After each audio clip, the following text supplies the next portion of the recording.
Gimana orang tuanya bisa memberkati anaknya dua kali menikah, sementara jelas-jelas apakah memang sebelumnya dia udah jelas-jelas bercerai? Tapi kalau aku lihat dari postingan itu kayaknya belum. Jangan lupa ya, subscribe, YouTube, ayo dorong, oke. Oke, selamat siang.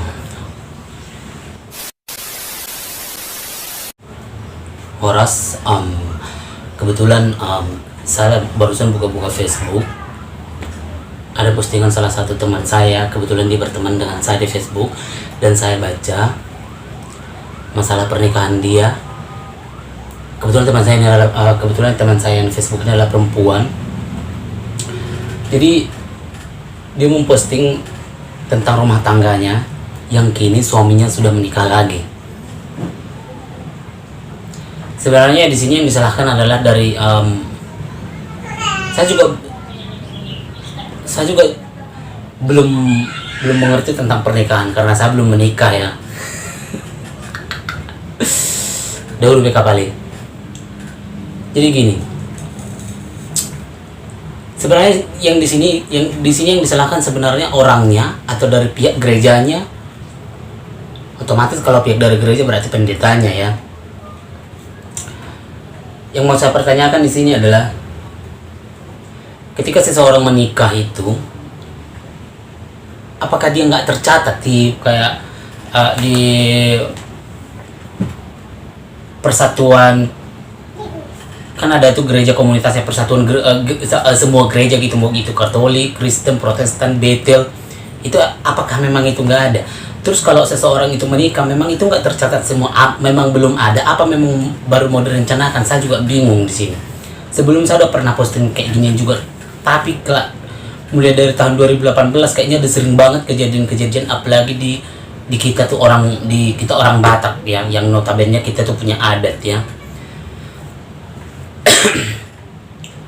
Menurut saya kalau memang belum ada pun itu harusnya itu harus cepat-cepat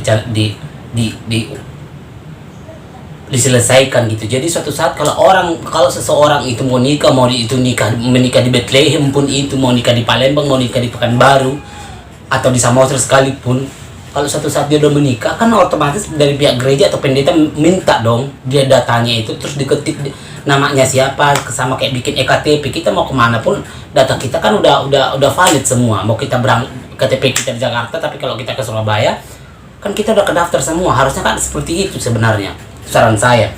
Terus kalau misalnya, nah kembali lagi ke yang tadi tuh, kenapa sampai bisa ada pemberkatan gitu padahal yang sebelumnya dia sudah ada menikah, ya kan? Berarti orang-orang yang terlibat di sini ya dari gerejanya. Memang sebelumnya dia menikah di HKBP, terus yang kedua 2018 dia menikah di HKBP, terus kemarin tanggal 20 ini dia menikah di Pentakosta apa Bethel gitu. Terus yang memberkati itu pendeta ini dari pihak gereja ini, apakah nggak ada gitu loh? Di saat dia mau ngajuin tanggal pernikahan dia nggak ngecek. Terus dia nggak nanya.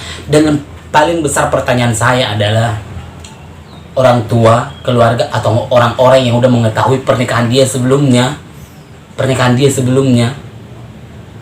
Akadonga Sahuta, dia kan tahu jelas-jelas ini orang menikah tahun 2018. Sebelumnya dia pernah menikah, terus dia menikah lagi 2 tahun kemudian.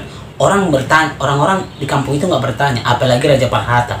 Raja Parhata di sini, kalau Raja Parhata itu bisa mengadopi atau mengalian hata pasu-pasu, berarti udah dia salah satu orang yang ikut memberkati itu.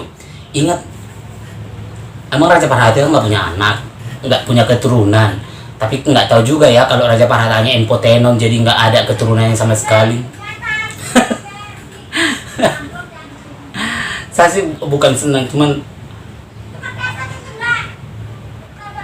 gimana ngomong apa lah ya,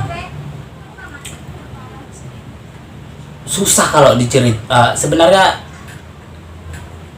apalah ya, nanti orang dibilang pula awak sok tahu ya kan, sok tahu masalah pernikahan ini. Tapi ada baiknya dari pihak gereja itu harusnya mewacanakan yang aku bilang tadi, ya kan? Jadi kayak biar nggak semena-mena.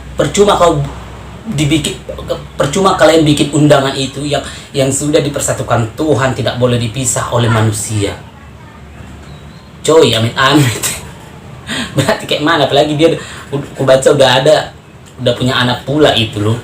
Kayak mana ceritanya? Apalagi orang tuanya. Memang di luar mereka punya masalah di rumah tangga itu urusan mereka. Saya juga nggak mau tahu dan nggak ikut campur tangga. Yang mau kubahas di sini masalah pernikahan ini, ya kan? Gimana orang tuanya bisa memberkati anaknya dukal menikah, sementara jelas-jelas apakah memang sebelumnya dia udah jelas-jelas bercerai? Tapi kalau kulihat dari postingan itu kayaknya belum. Apalagi kita orang Batak, cuy. Nilai kita halakan aku emang kita keluar sama orang sana poligami bisa, sementara kita sendiri aja pun itu kan jatuhnya poligami, ya kan? Surat cerai belum ada dari istri pertama, terus kamu mau nikah lagi. Sedangkan di Islam aja itu nggak boleh. Kalau belum ada surat cerai kalau belum ada persetujuan dari istri sah atau istri pertama, itu nggak akan boleh poligami. Apalagi kau yang jelas-jelas tapi sudahlah, nanti terlalu panjang. Jadi apalagi sama banyak saya belum menikah, nanti dibilang pula sok tahu sok apalah itu ya. Jadi saran saya cuma satu doang sih sebenarnya. Kalau misalnya saya dari pihak gereja doang, di luar konteks dia mau selingkuh atau apapun itu urusan mereka. Namanya kita hidup dalam daging, itu urusan manusia, ya, itu urusan manusia. Tapi itu salah satu kenapa sampai ada pemberkatan, itu jelas-jelas kalau dibilang kesalahan itu berarti 30-70 loh itu. Ya kan, kalau dari pihak gereja nggak mau memberkati, itu nggak akan mau sama Raja Parhata atau ketua adat, istilahnya dibilang ketua adat, ya. Dan semua orang yang terlibat pemberkatan itu, mengaduki pesta itu adalah orang-orang yang suatu saat kau akan menerima berkat. Banyak orang-orang kayak gitu, akan asosumani ulahonna, jala onna do tu akan asosumani ulahonna. Oke, begitulah kata-kata terakhir dari aku, coy. Jadi ya, salam. Could you be the one?